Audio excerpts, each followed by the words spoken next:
Welcome back, viewers.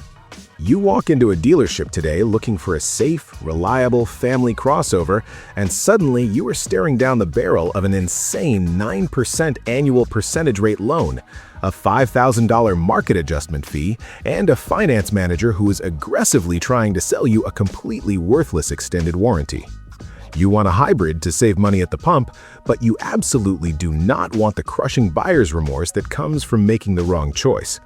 Today, we are tearing apart two of the most important vehicles in the American automotive market, the 2026 Subaru Forester Hybrid and the 2026 Toyota RAV4 Hybrid. Both of these are brand new 6th-generation models. Toyota completely redesigned the RAV4 for 2026, dropping the gas-only engine entirely to force an all-hybrid lineup, while Subaru finally caved and gave the Forester a proper hybrid powertrain, heavily borrowing Toyota's homework while desperately trying to keep its own mechanical soul intact. But here is the reality check. One of these vehicles has an infuriating technology flaw that owners are already screaming about on the internet forums, and the other might just trap you in a terrifying depreciation curve if you accidentally pick the wrong trim level. Let us find out which one is actually worth your hard-earned money, and which one is a certified dealer scam. Before we even look at the spec sheet, we have to acknowledge how these two specific vehicles completely took over the American roads. 20 years ago, families bought sedans or massive fuel-thirsty body-on-frame trucks. Today, the compact crossover is the default American family vehicle. Dealerships know that you desperately need a vehicle in this exact class. When you walk onto the lot, they will use psychological pressure tactics to rush your decision. They will tell you that the RAV4 Hybrid is in such incredibly high demand that if you do not sign the paperwork today with their inflated 9% interest rate, someone else will buy it tomorrow. Do not let the fear of missing out force you into a terrible financial contract. The truth is, Toyota and Subaru are manufacturing hundreds of thousands of these vehicles every single year. Be patient. Cast a wide net and be willing to drive 100 miles to a different dealership to secure a fair deal without ridiculous add-on fees. Let us talk about the brutal financial reality of the automotive market right now. Buying a brand new compact sport utility vehicle is a financial bloodbath if you do not know exactly what you are doing. If you finance a $40,000 crossover at a high interest rate over 72 months, you are basically setting a pile of cash on your driveway. The Toyota RAV4 has absolutely legendary resale value. It's practically a stable currency at this point. If you buy a RAV4 Hybrid today, 3 or 4 years from now, you can probably trade it in and use that equity for a massive down payment on a house. The depreciation curve is incredibly flat. However, Toyota dealers are completely aware of this leverage. They will hit you with mandatory protection packages, nitrogen-filled tires, and outright markups that will make your stomach turn. You have to fight aggressively for a fair price. The Subaru Forester, on the other hand, historically holds its value extremely well, especially if you live in snowy states where people treat all-wheel drive like a religion. But it does drop just a bit faster than the Toyota in the first 2 years of ownership. If you buy the Forester at the manufacturer-suggested retail price without any ridiculous dealer markups, you might actually come out ahead financially compared to a marked-up RAV4. But please, do not be fooled by the soft marketing fluff telling you that hybrids always automatically save you money. If you pay a massive premium for the hybrid system over a standard vehicle and you only drive 8,000 miles a year, it will take you a decade to break even on those fuel savings. Luckily, for 2026, Toyota made the choice for you. The standard gas model is dead. It is hybrid or nothing, and the plug-in hybrid prime version is there if you want to commute on electric power alone. Let us dive into the powertrains, the engines, and the mechanical reality under the hood. For 2026, the Toyota RAV4 utilizes a highly refined gas and electric hybrid setup paired with an electronic continuously variable transmission. This is a planetary gear system. It is practically bulletproof. There are no traditional belts or pulleys to snap or wear out prematurely. You get instant electric torque right off the line, making stop-and-go city driving feel effortlessly punchy and incredibly smooth. But what about highway passing power? Well, it gets a bit loud. When you put your foot all the way down on the accelerator to pass a semi-truck, the four-cylinder gas engine drones loudly. It is undeniably reliable, but it is certainly not a quiet luxury experience. Real-world fuel economy is absolutely staggering, easily hitting around 40 miles per gallon in mixed driving conditions. Now, the 2026 Subaru Forester Hybrid is a fascinating piece of engineering. Subaru absolutely refused to give up their signature flat-four boxer engine layout and their renowned mechanical symmetrical all-wheel drive system. They did not just slap an electric motor on the rear axle like Toyota does. Instead, Subaru integrated a hybrid system into their own drivetrain. Interestingly, the hybrid actually swaps in a planetary gear electronic continuously variable transmission, completely abandoning the traditional belt-driven continuously variable transmission found in the standard gas Forester. You get about 194 horsepower. The acceleration is what I would call politely enthusiastic. It is not going to win any drag races, and off the line it feels slightly languid compared to the RAV4. It takes a moment to figure out what it wants to do. But the massive trade-off here is the all-wheel drive system. The Subaru mechanical system is vastly superior in deep snow, heavy rain, or thick mud. The Toyota uses a completely separate electric motor to power the rear wheels. This is perfectly fine for rain and light snow, but it can occasionally get overwhelmed if you are really pushing it on a treacherous, unplowed mountain road. The Subaru constantly sends power to all four wheels, giving you unmatched mechanical grip. If you live in a state where winter lasts for 6 agonizing months, the Subaru is the undeniable mechanical winner. If you just want to save money on your daily commute and you live in a mild climate, the Toyota wins easily. Let us break down exactly how these vehicles behave in tight city environments versus long highway road trips. In a crowded, congested city, the RAV4 Hybrid is incredibly agile. The electric motors provide instant torque the millisecond you touch the pedal, allowing you to dart into gaps in heavy traffic with absolute confidence. The steering is light, and maneuvering into tight parking spaces is a breeze, especially if you opt for the three-dimensional panoramic view monitor that gives you a crystal-clear bird's-eye view of your surroundings. However, once you merge onto the interstate and push past 70 miles per hour, the dynamic shifts. The Toyota's firm ride becomes apparent over expansion joints, and the engine makes its presence known when you try to pass. The Forester, conversely, is a highway cruiser's absolute dream. While it may lack that aggressive initial electric punch at stoplights, once you're up to speed, the Subaru settles into a remarkably serene rhythm. The soft suspension tune that absorbs city speed bumps also works magic on endless miles of interstate highway. You will not feel fatigued after a 6-hour drive. Furthermore, the massive windows and upright seating position mean that checking your blind spots requires just a quick glance over your shoulder, reducing driving anxiety immensely. If your daily life involves navigating endless construction zones and broken city streets, the Forester will physically punish you far less than the RAV4. We also have to talk about the braking and steering feel, because hybrid vehicles often struggle with regenerative braking calibration. When you press the brake pedal in a hybrid, the car first uses the electric motors to slow down and capture energy before engaging the physical brake pads. In the RAV4, Toyota has practically perfected this transition. The brake pedal feels natural, progressive, and predictable. You will rarely feel a jarring grab when coming to a complete stop. Subaru, integrating this new hybrid system for 2026, has done an admirable job, but the brake pedal in the Forester Hybrid can occasionally feel just a tiny bit artificial or spongy at the very top of its travel. As for steering, the Toyota is highly assisted and slightly numb, which is exactly what most buyers in this segment prefer. The Subaru's steering feels slightly heavier and provides just a fraction more feedback from the road surface, honoring its long-standing rally heritage. However, there is a massive catch to the Subaru. Let us talk about the technology, the interior features, and that infuriating flaw I teased earlier. Subaru insists on using a massive 11.6-inch vertical touchscreen for their multimedia infotainment system.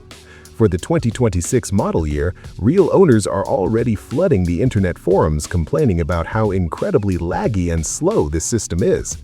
When you start the car on a freezing cold morning, you might be sitting there waiting 15 to 20 agonizing seconds just for the screen to fully boot up so you can access your climate controls. And here's another terrifying fact from the owner forums. Early 2026 Forester models have a known issue where the heated seats barely get lukewarm because the ambient temperature sensors are confusing the software. Subaru is reportedly sending data to their engineers to work on a software fix via an over-the-air update. But imagine paying $40,000 for a brand new vehicle and shivering in your seat because the computer is confused. That is the definition of buyer's remorse. Meanwhile, Toyota is fighting back by introducing their brand new Arene operating system in the 2026 RAV4. This software-defined vehicle system features seamless over-the-air updates, wireless smartphone connectivity, and a standard built-in drive recorder that cleverly utilizes the exterior vehicle cameras to capture both manual and triggered video events. It is snappy, it is highly intuitive, and it actually works the way a modern computer should. Plus, Toyota had the common sense to keep physical, tactile buttons for the climate controls. Thank you, Toyota. You also get a fully digital instrument cluster that is easily customizable. In the interior technology war, the RAV4 completely destroys the Forester. Speaking of things that work flawlessly, if you want to know how to aggressively negotiate with these dealerships and avoid getting absolutely scammed on your trade-in, you need to subscribe to this channel right now. And make sure you click over and check out my second channel where I break down the exact terrifying math on modern auto loan interest rates. Do not let a finance manager take you for a ride. Anyway, back to the crossovers. Let us discuss modern safety systems and driver assistance technology. The RAV4 features Toyota Safety Sense 4.0. This suite includes adaptive cruise control, lane keeping assist, automatic emergency braking, and a proactive driving assist feature that will gently apply the brakes for you if it senses you are taking a curve too fast or getting too close to the car ahead. It is incredibly smooth and works brilliantly on the highway. Subaru counters with their legendary EyeSight driver assist system. It utilizes wide-angle stereo cameras mounted near the rearview mirror to read the road ahead. It is incredibly safe and consistently scores at the very top of every crash test rating. However, the acoustic vehicle alert system on the hybrid model can be a bit annoying when driving slowly, and the driver monitoring system will aggressively beep at you if you look away from the road for more than a couple of seconds. It is exactly like having a strict, paranoid driving instructor sitting in your passenger seat at all times. It definitely keeps you safe, but it can absolutely get on your nerves during a long commute. Let us transition into reliability, long-term maintenance costs, and what you need to look out for if you are buying on the used market. If you plan to keep these vehicles for 200,000 miles, you need to know exactly what breaks. The Toyota RAV4 Hybrid is generally considered a bulletproof tank. The internal combustion engine and the electric motors are incredibly proven. The average annual repair cost for the Toyota RAV4 sits at a remarkably low $429. That is incredibly cheap ownership. However, in previous generations, there was a major hidden problem with the high-voltage cable running underneath the vehicle to the rear electric motor. It was prone to severe corrosion in states that use heavy road salt.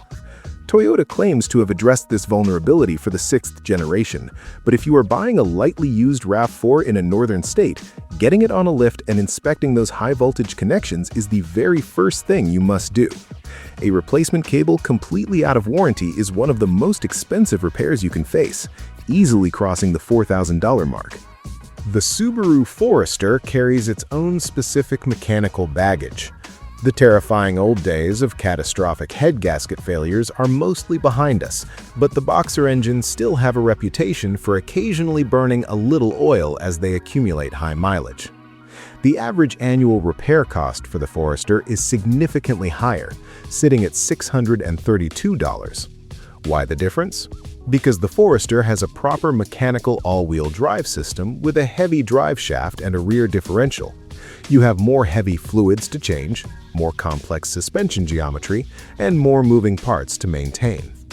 When buying a used Forester, you must verify that the transmission fluid was actually changed on a regular schedule, because Subaru sometimes refers to it as a lifetime fluid. Let me be brutally honest with you, there is absolutely no such thing as a lifetime fluid. That is pure marketing nonsense designed to lower the estimated cost of ownership on paper. Also, be incredibly careful with mileage tampering on the used market. Always demand a thoroughly verified service history report. A digital gauge cluster makes it slightly harder to roll back the odometer numbers, but sophisticated scammers will simply swap out entire computer modules. Check the physical wear on the steering wheel and the driver's seat bolsters. If the car computer says it only has 30,000 miles, but the seat foam is completely collapsed and degraded, walk away immediately. When it comes to interior space, hauling your family, and general practicality, both of these crossovers excel. Cargo capacity is massive in both, hovering around 35 to 37 cubic feet of space behind the second row of seats. You can easily fit large strollers, heavy camping gear, or a massive haul of groceries. The RAV4 feels slightly more cavernous and deep in the back, but the Forester features a much wider rear hatch opening at a noticeably lower load floor. This makes it significantly easier to lift heavy objects or convince a very reluctant heavy dog to jump inside. Rear seat passenger space is very generous in both vehicles. Two large adults will fit perfectly comfortably in the second row. However, the tall, boxy, upright design of the Forester means you get vastly more headroom. If you are extremely tall, or if you regularly drive extremely tall friends, the Subaru is the undeniable winner for passenger comfort. So which trims should you actually buy, and which versions are a complete waste of your money? For the 2026 Toyota RAV4, the SE Hybrid or the XLE Hybrid are the absolute sweet spots. You get all the essential safety technology, the fantastic fuel economy, and the necessary comfort features without inflating the final price tag into luxury vehicle territory. You should absolutely avoid the top-tier limited or the prime plug-in hybrid if the local dealer is slapping a massive markup on it. If you are looking at spending $50,000 or more on a mainstream crossover, you should be shopping for a Lexus, not a Toyota. There is also the Woodland Edition, which adds some rugged tires and suspension tweaks, but do not mistake it for a serious rock crawler. For the 2026 Subaru Forester Hybrid, the premium trim or the sport trim offer the absolute best value for your dollar. The sport version gives you a slightly sharper suspension tune and some very nice visual upgrades, while the premium model gets you all the necessary daily features without breaking your bank account. You also have the Forester Wilderness Edition available, which increases ground clearance to over 9 inches and changes the gearing for genuine off-road capability. It is fantastic if you actually take your vehicle into the dirt. However, you should completely avoid the top-tier touring trim unless you absolutely must have the premium Harman Kardon audio system and the upgraded leather upholstery, because dealing with that notoriously laggy infotainment system makes the heavy luxury price tag feel entirely unjustified. Here is the final verdict. If your absolute top priorities are raw fuel economy, bulletproof long-term reliability, retaining the highest possible resale value, and having a snappy, modern infotainment system that does not make you want to punch the dashboard, the 2026 Toyota RAV4 Hybrid is the smarter financial purchase. It is the king of the segment for a reason.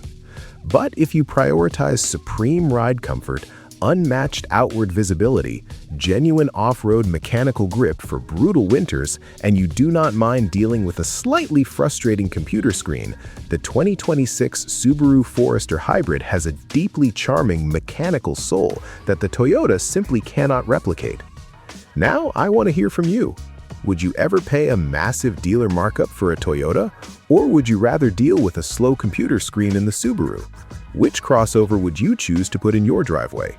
Or would you skip both of them and buy a Honda CR-V instead? Let me know down in the comments section.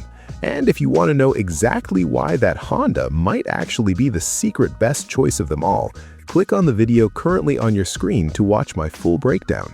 I will see you over there.